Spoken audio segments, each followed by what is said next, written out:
The Lakers steal both Game 1 and home court from Golden State.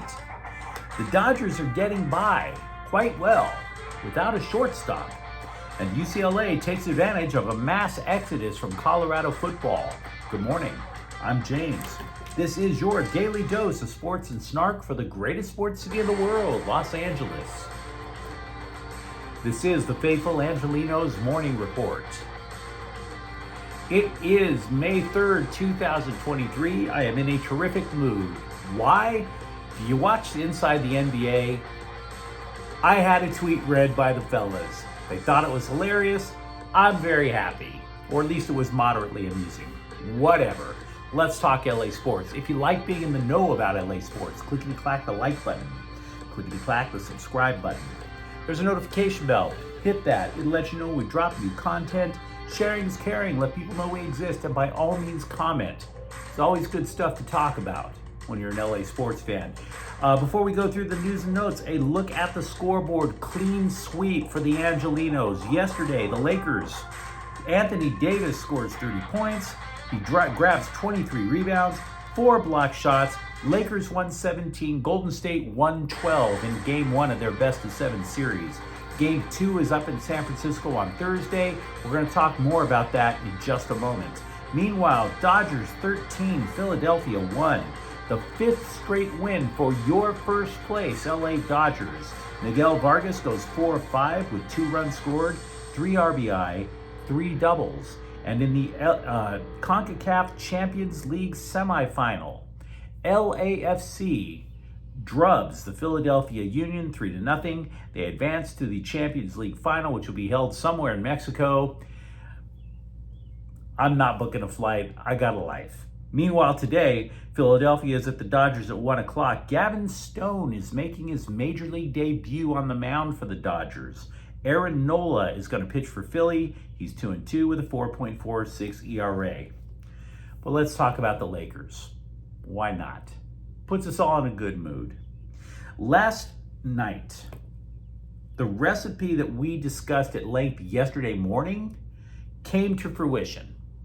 We discussed it at length. We went into all kinds of details, and I want to be real with you. Not everything I brought up yesterday morning was my idea.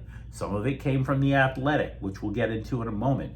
And by the way, any moron could have said that Anthony Davis needs to play well, right? So I'm not going to sit here and tell you that I'm a genius and that I saw everything coming.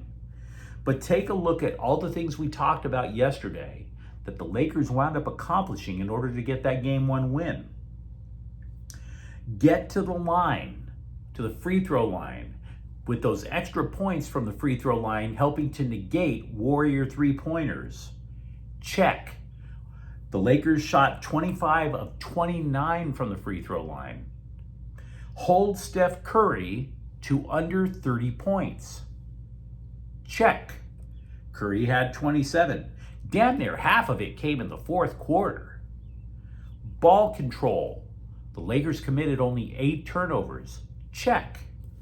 So while Anthony Davis's exceptional performance was pivotal, there's no doubt about that. The point is that there were many other factors that led LA to get this Game 1 victory. Because Anthony Davis, for the Lakers to advance, he's going to have to do something along those lines at least 3 more times, wouldn't you say? Davis became, by the way, the 5th Laker to score at least 30 points with 20 rebounds in a game. The other 4, Shaq, Kareem, Wilt Chamberlain, and Elgin Baylor. By the way, for all this talk about, Davis being at risk for injury, so why push him? Why push him when things get tough? Davis played the entire second half. He was just an absolute workhorse out there. But more on Steph Curry. Please note that, like we talked about yesterday, the Lakers did, in fact, throw all kinds of different defensive looks in front of them.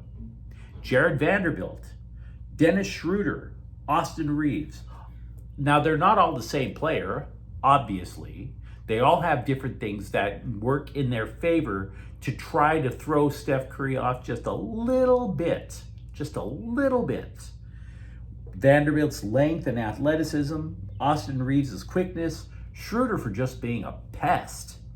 And frankly, in my opinion, it didn't stop Curry, because nobody can, but it definitely shaved off enough points. That was Steph Curry's worst game in this year's playoffs. I want to make 3 more points, though, about the Lakers.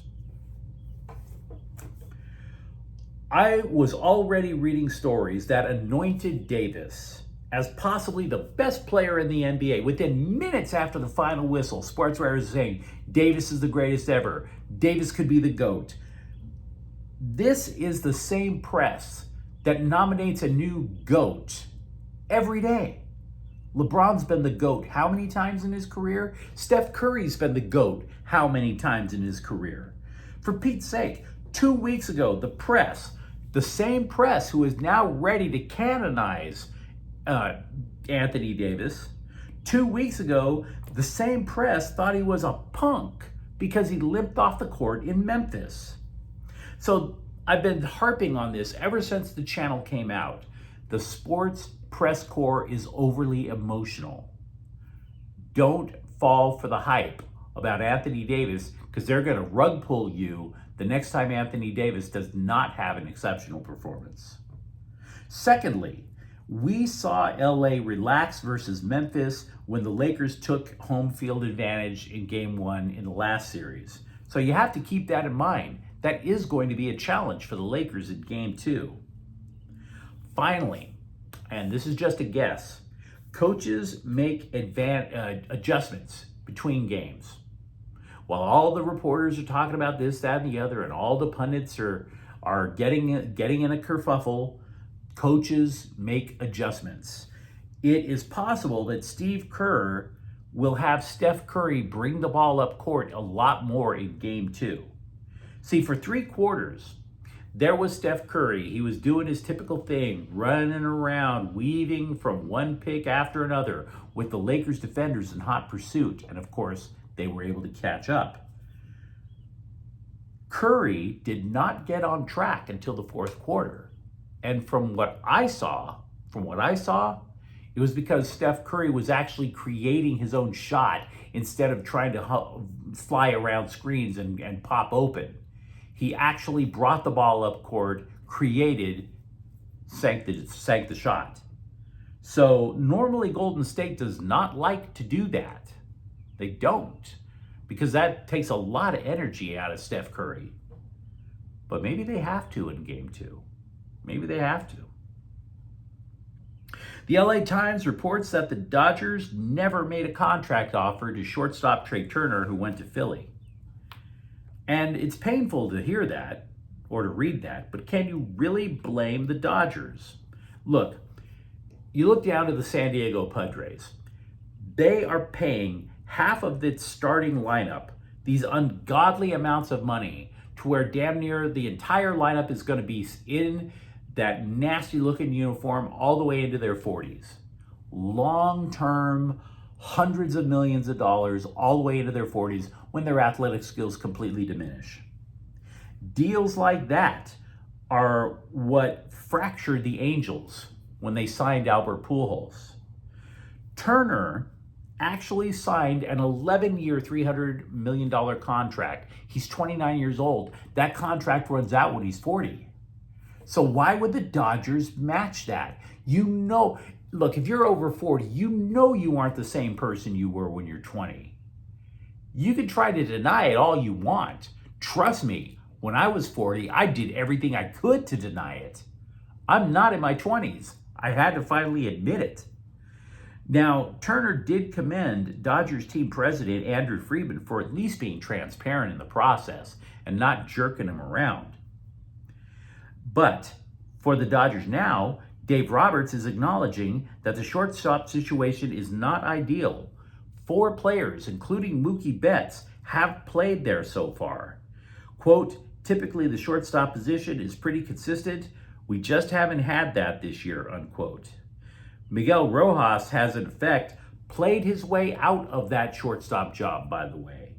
He might play shortstop maybe a couple of times a week, according to Roberts. Hitting 125 will do that to you.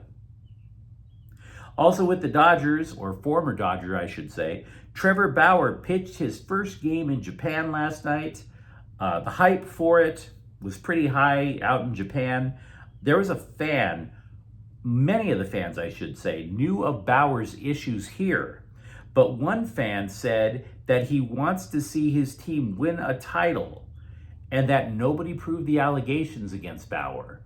So he, along with a lot of other Japanese folks, are willing to give him the benefit of the doubt. Said this particular fan, quote, "It's a little fake news," unquote. You might have noticed that Colorado football coach Deion Sanders is cleaning house. More than 30 of the Buffalo's players are in the transfer portal. So UCLA sent a life preserver to one former Buffalo, offensive lineman Jake Wiley, who played 30 games with Colorado. He has 2 years of eligibility left. Wiley is the 16th transfer to land with the Bruins since the Sun Bowl disaster. 4 of those transfers are offensive linemen. Over the last 2 years, by the way, UCLA has ultimately had to lose 6 offensive linemen. 3 of those offensive linemen, by the way, are currently under NFL control. Yesterday, I mentioned with the Chargers about how the tight end market was weak, and it occurred to me I didn't establish just how weak that free agent market was, because the Chargers are not going to find a solution there. The best tight end on the market is probably Cameron Brate, who caught 20 passes last year for Tampa Bay. Just 20 passes.